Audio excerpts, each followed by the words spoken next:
Hello boys, welcome back to another session of video tutorials, and this session is meant for class 12th biology students, and this is for 22nd October 2020.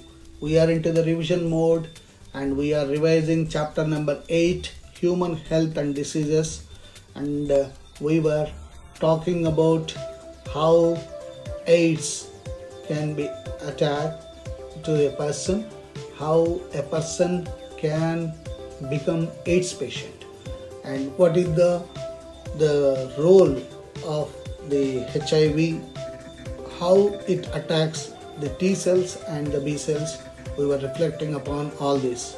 Today we are going to talk about another deadly disease called cancer, and maybe the number of cancer patients are on the increasing levels. It is very unfortunate.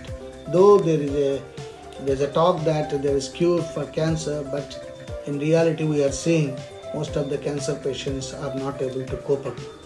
Let's see why is it so. What is cancer as such? As I say, I can say that the cancer is an uncontrollable mitosis. Okay, mitosis, as you know, is a division of cells.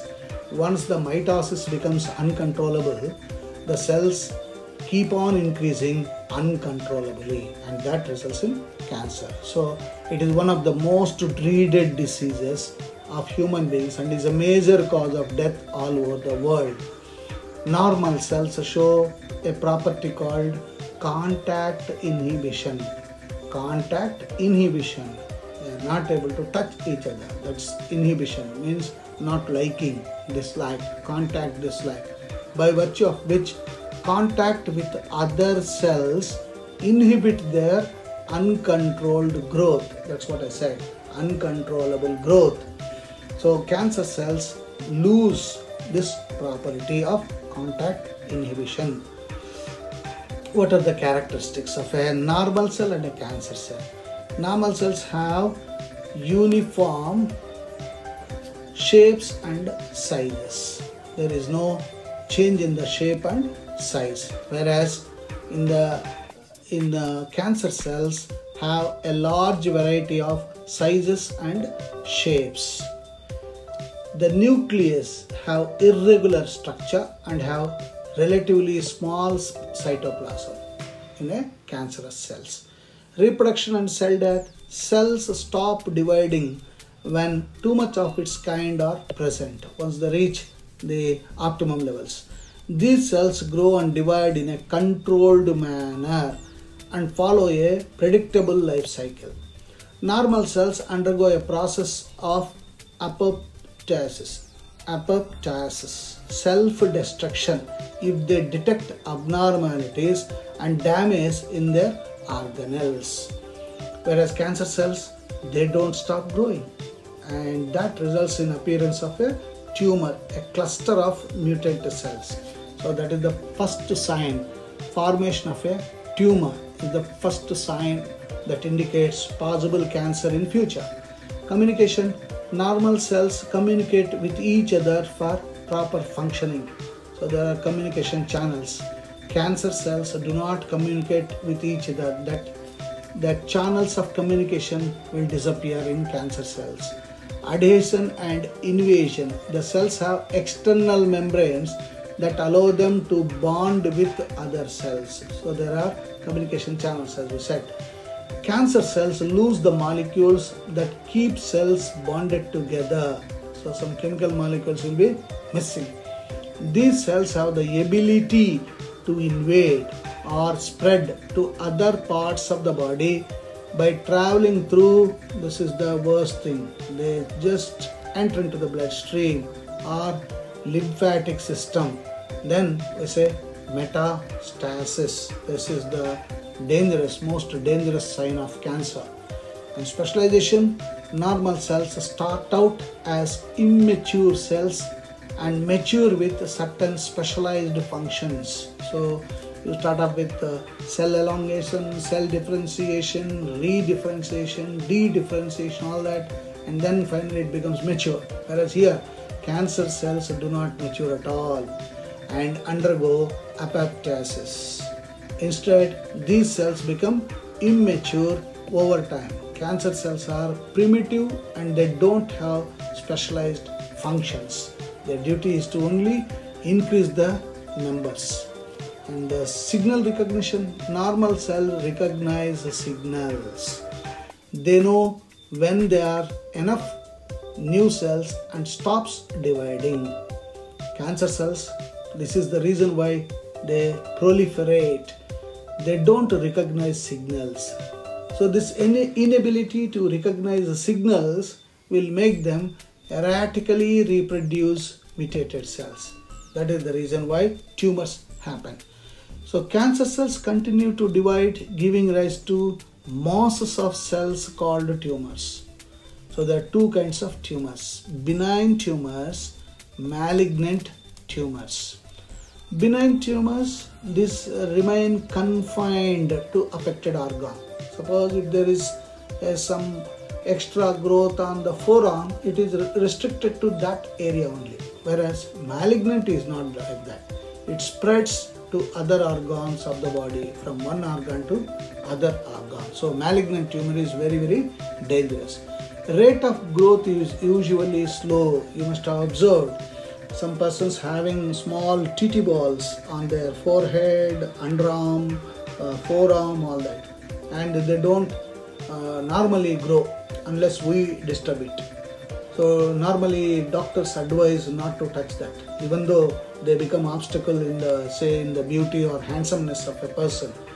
And sometimes it may be a small obstruction, but doctors will say, live with it, let's not disturb that. So they know that once it is disturbed, that benign tumor in all probability may convert into malignant tumor. And once it is malignant tumor, rate of growth is usually rapid. The TT ball sized round structure will become football in future. So doctors advise not to touch that. There is no latent stage, whereas in malignant there is a latent stage. It causes limited damage to the body, only obstruction.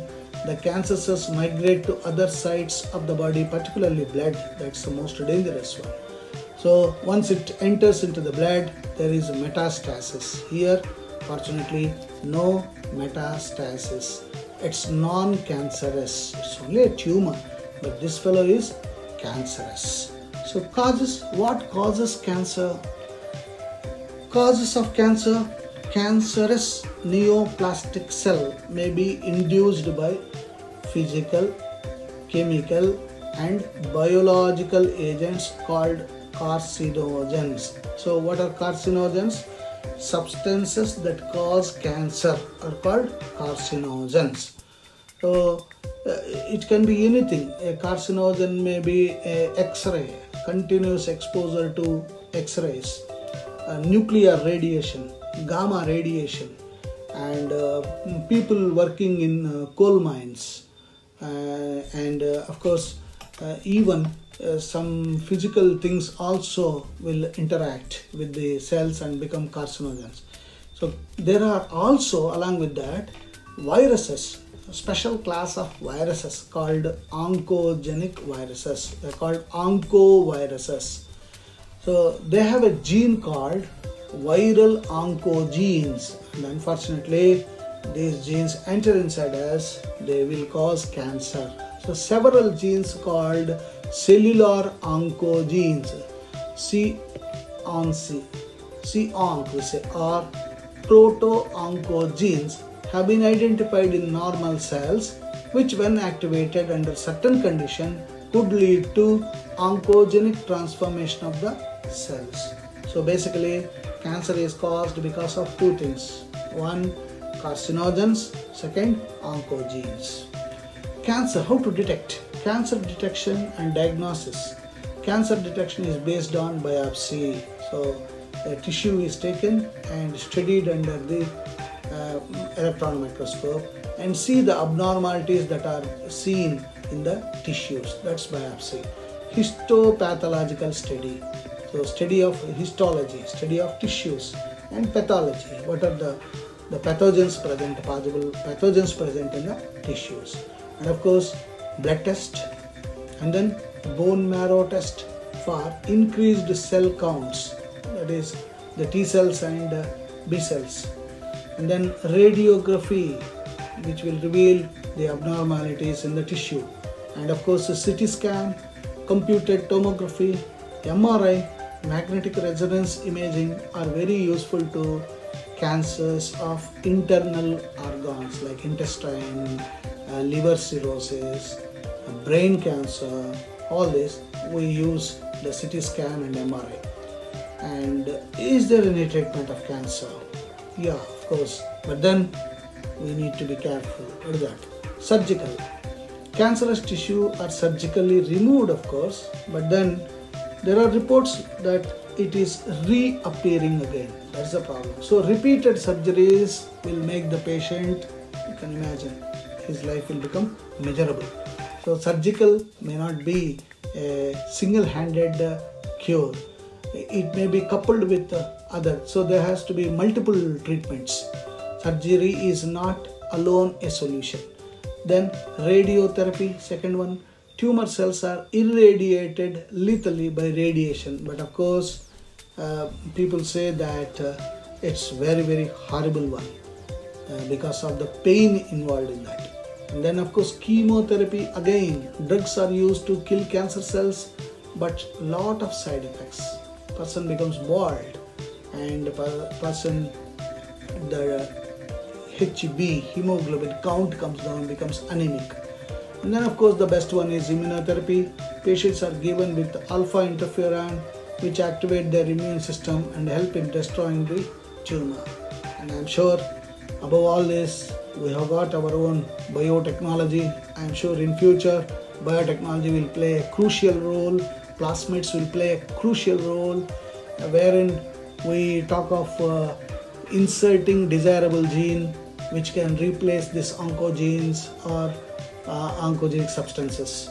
I'm sure biotechnology will be the key for curing all types of cancers. But until then, one must be very careful, because there is no proper cure in this. And there are many negative effects of this. And then, of course, untold misery will be there. Hence, one must be very careful about the cancer.